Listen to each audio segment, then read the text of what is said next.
school, homework, jobs, study, personal time, and deadlines. Juggling all of it can be so overwhelming, and it's so easy to feel like there is no personal time left over at all. Today, I'll be providing my top tips and techniques that I use that keep me organized while being an extremely busy student. Hi guys, welcome back to another video. My name is Mia Ashley, and today, as I said before, I'll be sharing my tips on how to stay organized. While these tips really do work well for me, and I'm 100% encouraging people to at least try them, if it doesn't, it's not the end of the world. There's an infinite amount of ways that people can organize their time in life.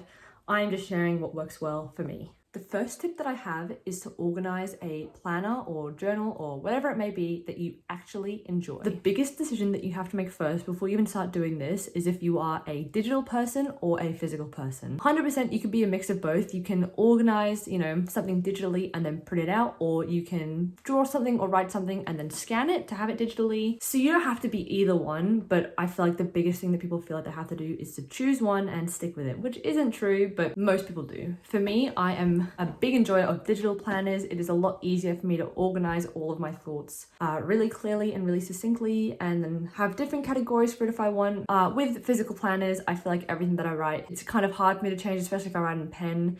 And then when I use whiteout, it just gets messy. It's a whole thing. But at the same time, there is a lot of more freedom of what you can normally do with physical planners. You can cut and paste things onto it and do big, beautiful handwriting, whatever it may be. There's so many different positives and negatives to both sides, but at the end of the day, it comes up to what works best for you. But for me personally, I love digital planners. It is just so easy for me to use. When all of my schoolwork and everything is already digital, it's just a lot easier for me to manage everything. Choosing one of those is important, but decorating as well. Like if you just have a blank sheet of paper or a blank document, if that works for you, then that works for you, that's great.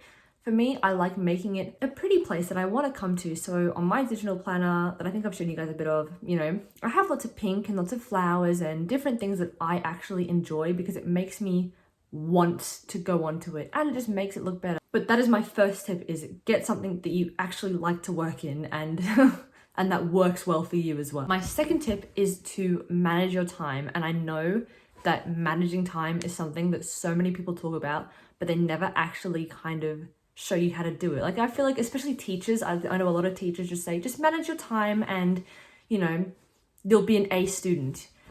But how do you actually manage your time? I love time blocking. Time blocking is basically where you have whatever time periods you want. For me, I just kind of go from when I'm normally awake to when I'm normally asleep. I just have it through there, and then you kind of block out what you're going to be doing at what times. There are so many apps that are dedicated to having time blockers. For me, I just use Google Sheets. It is really clear to use, and I have all of my other, especially school documents on all the Google apps and whatnot. But I'll flash up a quick photo of it now. And as you can see here, I have everything color coordinated. It just makes it a lot more easy for me to see it. So my travel times are organized by color. My school times are organized by color. Study time, mostly everything is organized by color. Just because kind of, as I said before, it's just an aesthetic choice that I've made that makes me feel really good about it and being in it, and it is definitely more organizationally pleasing for me. So this is how I have mine, and the way that I made this is, first of all, I implemented the things that I had to do. So I added the hours that I would be at school first. That was my very, very first thing that I added, is I broke it up into whatever time. So I've got half an hour time periods here for each of them. You can have hour sessions, you can have 2 hour sessions, it doesn't matter. Like whatever works best for you, use that. From there, after I added in the times I'd be at school, I know how long it normally takes me to get to and from school. And so I added in all of my travel times and then color coded them. After I added my school times and my travel times, I added my morning routine, because that is something that I've already implemented in my life, which also is something that I'll be talking to you guys about in just a second. So yeah, added in the morning routine first, partially because I already had a thing that I normally do, but also because it is just that shorter piece of time where I don't have to add as much. And then after, I have my afternoon and night routines. But personally, adding in the things that you have to do and then adjusting around there is really helpful in managing your time. My first mini tip is to implement a morning and evening routine. As I said before, I already had a set morning and evening routine before I made this, and 100% you don't have to do that, but having morning and evening routines that I follow mostly every day is so helpful to organizing your day, because if you wake up and do whatever, just go with the flow and get ready, it's gonna feel a lot less organized and a lot more messy, and you'll have less time to fit in what you actually have to do. So me, what works, I actually need to update this list because I've started going to the gym, but on the days where I don't go to the gym, I still follow this routine where I have some food after I shower and then I get ready for school, which I've labeled here as prep, which is another mini sub tip that I've had, where be specific in what you're doing, but at the same time be vague, which I know is kind of contradictory, but like specific in the fact that I am at school in these times, but I'm kind of vague when I say that prep. Prep can be doing my hair or doing my makeup or whatever that I'm doing to get ready in the morning or at night, but it kind of gives me a bit of freedom so that, you know, if I'm not doing my makeup at exactly 6:17 in the morning, my whole day isn't gonna fall apart, you know what I mean? Because I did used to have routines where it was to the minute, and then whenever I would fall behind, my whole day would just get wrecked and I would feel so disappointed. Having points where you are being specific is important, and then giving yourself a general guide on what to do is important, especially with study as well. You know, if having an exact timetable of what you're studying works for you, do that. But if you're like me, it definitely stresses me out, especially around exam periods where I have to focus on different classes, but I've given myself like a guide on what I have to do is really stressful to me. So anyways, yeah, so my night routine is the same every single night. Every night at 8 o'clock is when I cut it off. I don't care what I'm doing or how deep I am in a task. Like, obviously, if it goes for 2 minutes longer, 8:02, like it's fine. But normally at around 8 o'clock, that is when I go, okay, I'm stopping studying. Like I don't keep going till 8:39. That's when I stop because that is my relaxation time. It's really been a focal point for me this year on having dedicated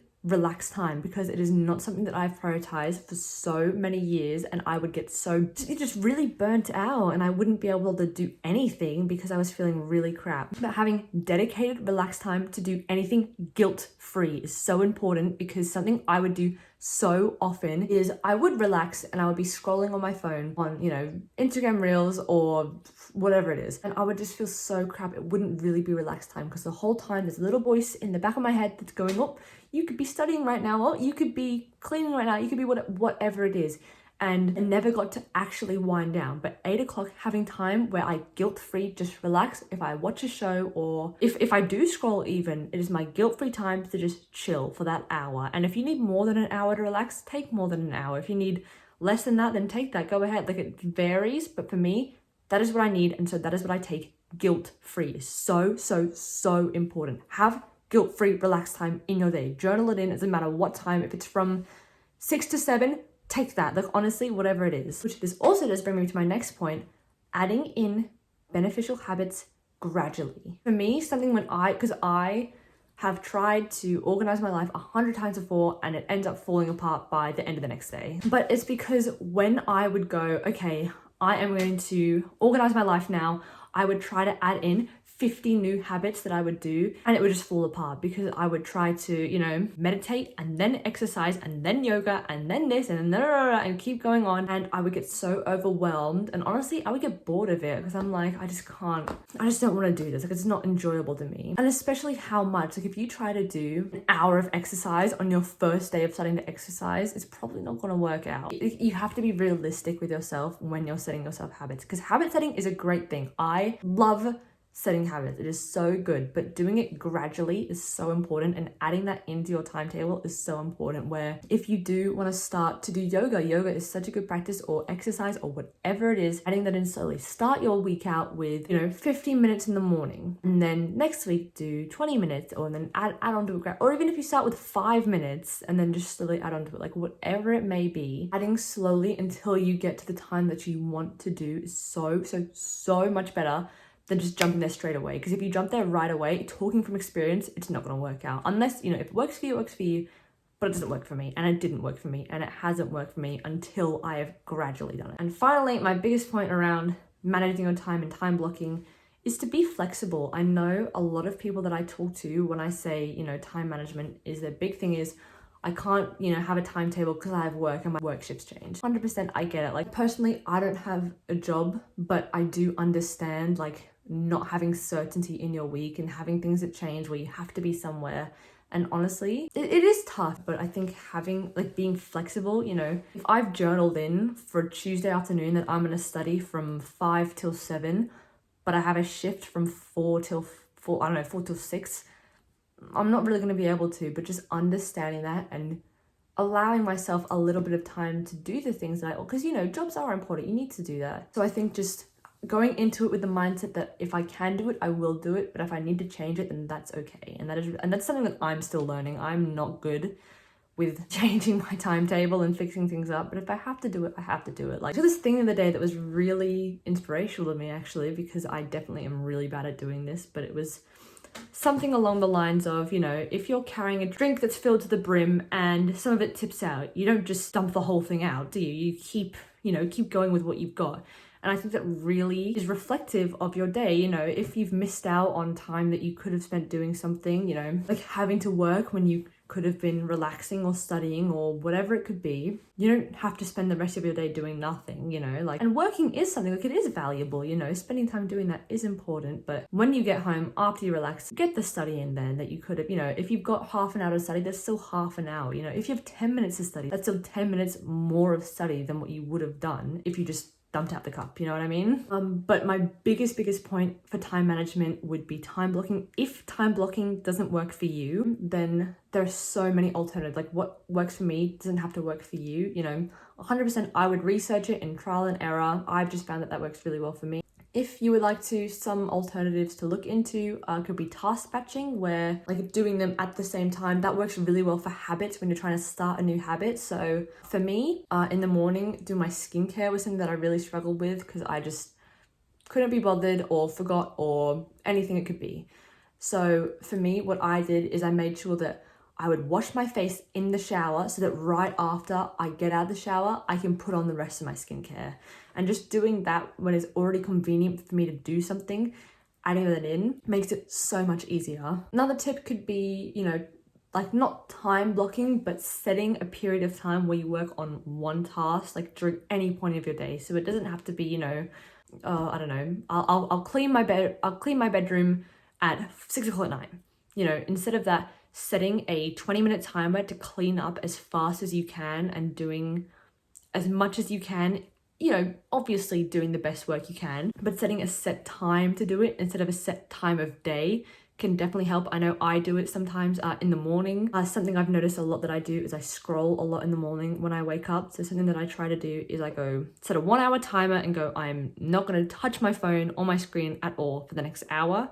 And then I leave it. And even though it's not really doing a set task, it kind of is for me, where I'm just having a set block of time where I'm not doing that. And I've tried it before, it works really well for me. Of course, if all of these doesn't work for you, then that's fine. There are so many resources online that you can go and look for. My second tip is utilizing your free time when it's disguised as busy time. And what I mean by this is there are so many periods of my day, especially, where I go, oh, I'm not doing anything. Like, you know, travel is a huge one. I know so many people that take the bus to school, or even sometimes people walk or train or whatever it may be. They take public transport, and you know, for me personally, it takes me half an hour, 40 minutes to school there, and then another half hour, 40 back. In a day, that's an hour to an hour and 20 that I'm spent doing nothing. And so I've started to try to use this time to do something. So I can edit a video in that time. I can get some study in, whatever it is. And of course, not everybody is going to have that free time. Some people drive, some people live really close to their school, you know, like if you live 2-minute walk from your school, then I am extremely jealous, but it's more time that you have to yourself. But if you do have blocks of free time where you're not doing anything, use it to do something if you're able to. I feel like that has definitely cleared up a lot of the tasks that I have to do, which actually leads me to my next point, the 2-minute rule. The 2-minute rule is basically what it is. If you can do a task in 2 minutes, do it now. I feel like for me, something that really stresses me out is all of the little tasks of my day that have built up and up and up and up. And now I have this big mountain when really it's just a molehill. It's definitely a big part of my day that stresses me out a lot sometimes. And so I think implementing things where I don't have to works like a lot. So I think implementing little habits that I can do that will fix some of that mental load for me really improves my day. My next step is around mindset. Your mind is such a powerful tool. If you walk around all day, every day going, I don't have time for anything, or I don't have time to do anything, you know, I can't do it. You're going to believe that you can't do it. And even if you don't believe it, if you go around saying, no, I'll figure it out, I can make time for that, then you're going to find time for it and you're going to work it, you know? 100%, I'm not perfect. I have days where I'm going there like, oh my gosh, I don't have time to do anything. I'm so stressed out. Just taking a minute to take a breather and change the mindset and kind of realize, you know what, like I'm actually not doing too bad. Like I can figure it out and I will figure it out. Just taking a second to acknowledge that is so beneficial to your mental health and to your daily organizational lives. Just taking a second to kind of trick your brain into believing something that isn't true makes it true. My second last tip is to implement a daily to-do list. Something that I try to do almost every day is to write a to-do list. It doesn't have to be, you know, a full essay. It can just be a little couple reminders to myself about I gotta do this, get this handed in, get this done, whatever. It definitely helps schedule out my day and definitely organizes my day a lot because I know I have to do this, so I'll slot this in there and I'll do this during this and whatever it is. Like just having that helps so much. You know, and 100% there are people out there who hate lists. It is so overwhelming, and sometimes for me it is so overwhelming. So even if it is not a list with 100 things, just having some form of reminder, or you know, it doesn't have to be a checklist, but just having some form of schedule to your day. Like time blocking helps with that immensely. Just having a little idea of what you're going to get done in your day helps a lot. And sometimes as well, setting goals for your day can help too. I feel like goal setting is something that is like sounds a lot like bigger than what it actually is, when really all you can just sit down and say to yourself is, you know, I want to take 5 minutes to just breathe and just relax in my day, and that's a goal. You know, just having some sort of schedule or reminders and getting something done in your day. And even if you're getting something done and that is on your to-do list is to rest, that is still getting something done, especially when you're sick. Taking time to rest when you're sick, so important. Having a to-do list actually brings me to my next point, is being motivated or consistent. Motivation is so important as a person, you know, it is how you jumpstart things, but consistency is also so necessary as well. I actually saw a quote on Pinterest the other day that was really, interesting enough, it was really motivational to me, and it was something saying, I didn't feel like working out today, so I worked out. There was just a bunch of little slides saying stuff like that. So, you know, I didn't feel like studying today, so I studied. And it's all these things. And honestly, for me as well, I feel like the biggest excuse that I make is, oh, you know,